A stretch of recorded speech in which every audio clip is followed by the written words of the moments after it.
Well, I think the brief answer to that is you like to own any horse that goes past the post first with your money on. And there is a fondness that develops, which is purely conditional on how successful the horse is for you. But he asked which horse from the flat I would most like to have owned and which horse from the jumps. Now, I need time to think about this, so it's something I'm going to return to over the next few weeks on and off as horses enter my head, possibly at 3 or 4 in the morning. So I'll make sure I have a notepad by the bed and I can write them down. On the flat, I'm going to start with talking about Nijinsky. Just briefly mention that he was the first horse that truly excited me in the 70s. He was the last horse to win the Triple Crown, which is the 2,000 guineas, the Derby and the St Leger.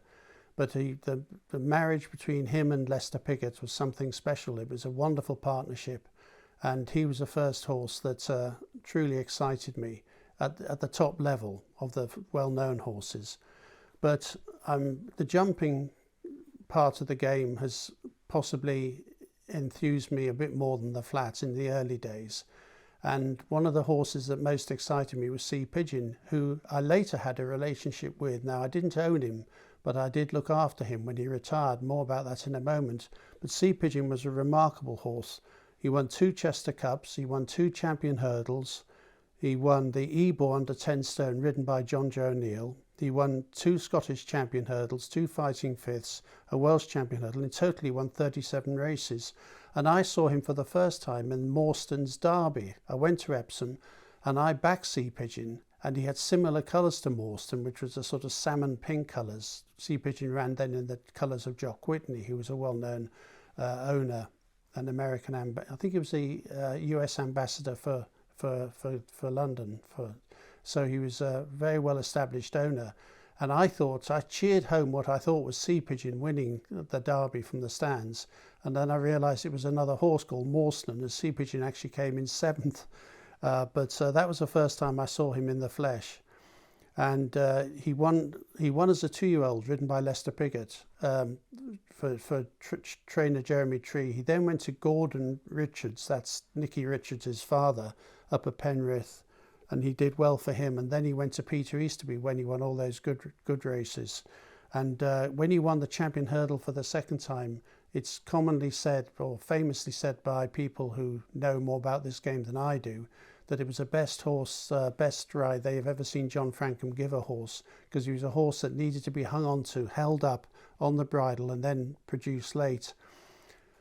When Sea Pigeon retired, he went to someone called Polly Tierney, who had a little stud outside Malton, and I knew Polly quite well because she looked after my broodmares.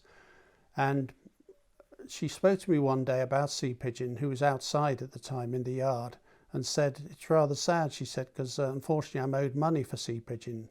I can't go into the details, but she was owed money by the people who were then responsible for the horse.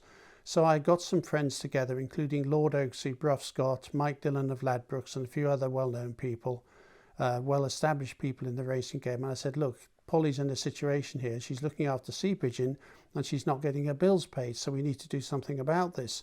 And they all came to my office in Ascot. We sat round and we put together a partnership, and we all put in some money each month to ensure the Sea Pigeon was looked after until he died. And he died in I think it was in about 2000, and he's buried next to, is it Night Nurse, or he's buried next to, I think it is Night Nurse at Peter Easterby's yard, now where Tim Easterby trains. So Sea Pigeon kind of covers both areas, because he was a flat horse with huge talent, and he was a jumping horse with huge talent.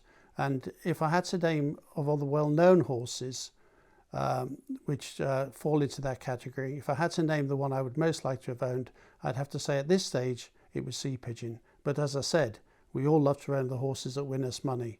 And I'm not sure Sea Pigeon ever won me money as a betting horse, but he was a horse that I was extremely fond of, and who I got fonder of in his later days, in his days of retirement when he was with Polly up there in Yorkshire.